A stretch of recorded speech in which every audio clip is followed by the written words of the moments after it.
Hi there, it's Patty with Savvy Health Solutions, and I am back to give you a quick tutorial on how to figure out calorie intake for men. We already did one for the females, so if you're on this and you're a female looking for the calorie intake equation, make sure that you go back and check out the video that I just recently did for females. This particular Harris-Benedict equation is specifically for men.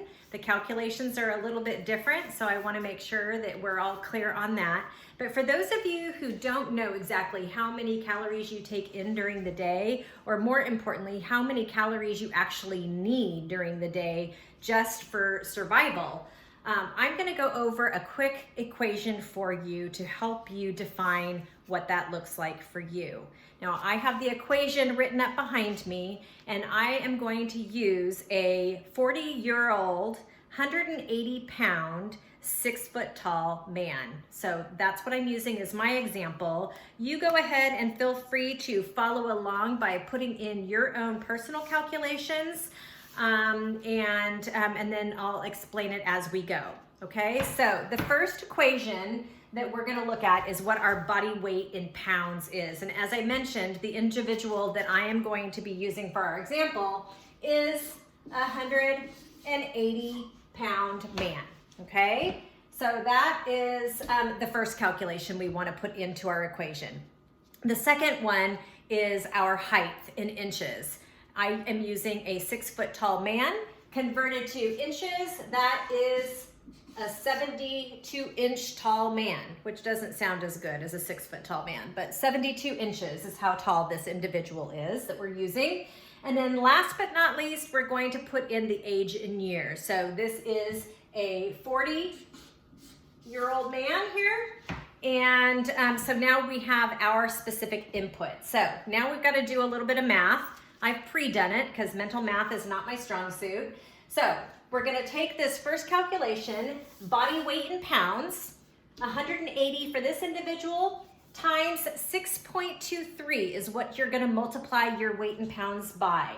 And for this particular individual, that is going to give us 1,121.40.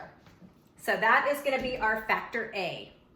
Our next calculation is going to be multiplying our height in inches by the factor 12.7. And in this particular case, that's going to give us 914.40 for this individual. Okay? And then last but not least, and that's our factor B, just for the record, factor B. And then the third calculation that we're going to do is our age in years, 40 in this particular case, times the factor 6.8. And that's going to give us our calculation C, which is 272. So here's where we do now our equation. This is going to bring us back to our 8th grade math, right? We're going to take A, which is 1,121.4, plus B, which is 914.40, plus the number 66. And what that is going to give us is our number 2,101.8.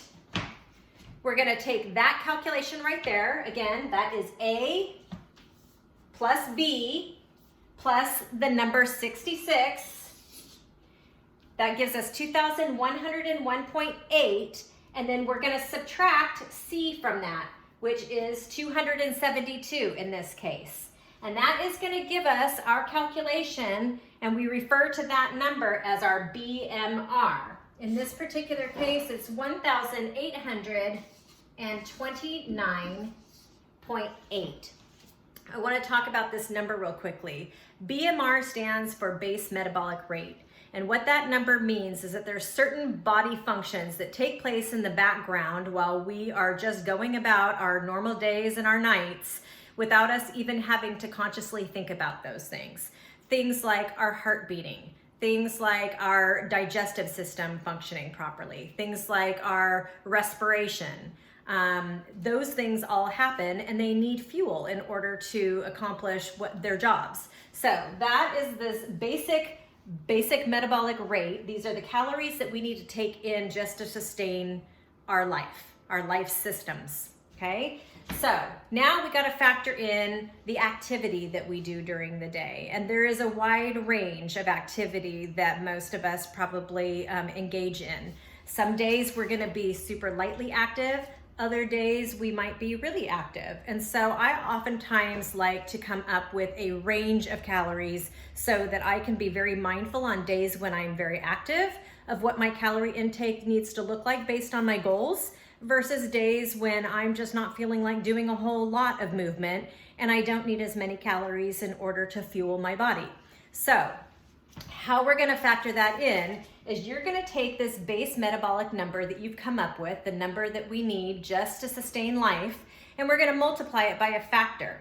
We are going to multiply it by one of these factors based on where we are in terms of our activity level, with sedentary being the absolute lowest number you're going to multiply by, 1.2, and that is for those people who do very little movement, if any, during the day outside of just getting through your daily activities. Okay, you're going to multiply that base metabolic rate by 1.2, and you're going to mark those calories down. Those who are lightly active, like maybe you go out for light walks during the day, maybe you do exercise 1 or 2 times, just sort of easy during the week, that probably would be where you are. Those who are moderately active, I would beg to say that the majority of us probably fall into that category. If we work out pretty consistently 3 to 5 times a week for our hour, maybe hour and a half, that is where I would put us. Now, there are a lot of us who like to overestimate to make ourselves feel better how much exercise we actually do. And so I want to prove a point here by talking about those who are in the extremely active level. As I mentioned in my video to the ladies, if I'm not watching you on ESPN, or if I'm not watching you in the televised Olympics next year, then chances are you probably are not in this particular category. So this gives you an idea of what that range looks like. Shaun White in the Winter Olympics, in snowboarding, most of the rest of us here doing our daily exercise class, maybe our cycling, our running, those types of things, okay? So don't overestimate. It's a big mistake many people make. They overestimate how active they are. They adjust their calories according to what they feel they need, and then that's when the weight starts kind of creeping up. So what we're gonna do is we're going to assume that our 6 foot tall, 40-year-old, 180-pound male is lightly active. And so I have multiplied his base metabolic rate by lightly active, which is 1.375. And what I have come up with, and I'll just mark it right here so that you can see it, is 2,515 calories. This is what this individual needs in order to just maintain his current state of health and wellness and his weight. So if he wants to maintain 2,515 calories, as long as he's staying lightly active, is about where he needs to be. Now, if he is looking to adjust his weight, either by gaining weight or by losing weight, then we need to modify this number somehow. And so some of the suggestions that I have for that are this. First off, we did not get to where we are overnight.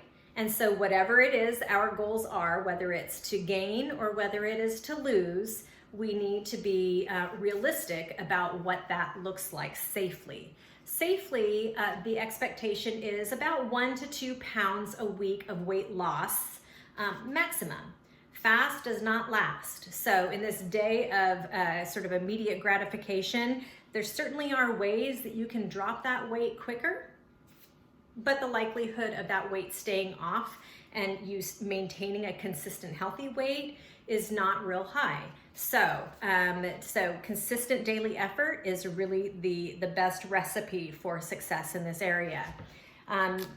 couple of other things I want to mention is that keep in mind that 1 pound is made up of 3,500 calories, 3,500 calories. So in order to lose a pound, somehow we have to shave 3,500 calories out of our diet on a weekly basis if we're trying to lose just 1 pound. How we do that?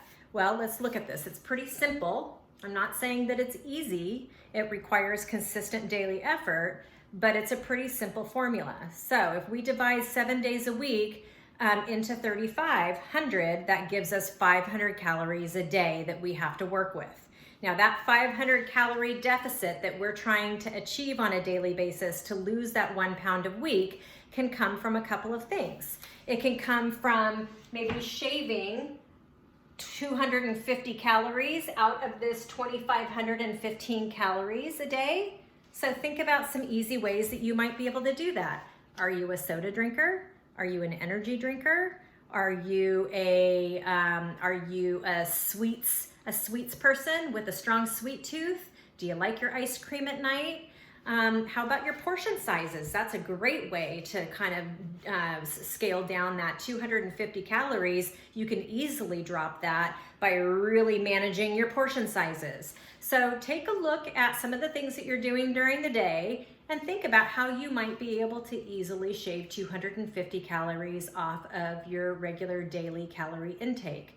The other 250 of that 500 calories could come from upping up your exercise routine. So perhaps you're going from lightly active to maybe moderately active. Maybe you're adding an extra day or two of physical activity into your routine, or maybe you're increasing the intensity of your exercise so that instead of maybe walking casually, maybe you are upping the intensity of your walk, or maybe you're increasing the amount of time you are investing in your walks on a daily basis. So there's some ways that you can do that that are very manageable, but again, consistency is what's going to get you there. So reducing your calories by 500 calories a day through calories and by increasing your exercise will get you that 500 calorie deficit that over a week period of time will result in one pound of weight loss. And over a period of several weeks, you'll start noticing significant differences. So here is your calculation. I encourage you to take a look at that calculation and factor in your specific information so that you can get an idea of what your base metabolic rate is, what that looks like when you factor in your activity level, and then based on what your goals are, whether they are to maintain your weight, to drop some weight, or to even increase your weight, you can adjust that calorie intake factor by whatever your goals are. So I hope that that was helpful. Stay tuned to Savvy Health Solutions YouTube channel for some more great videos with exercises, with great health tips, and other great topics with regards to health and wellness. Thanks for joining me, and have a great day.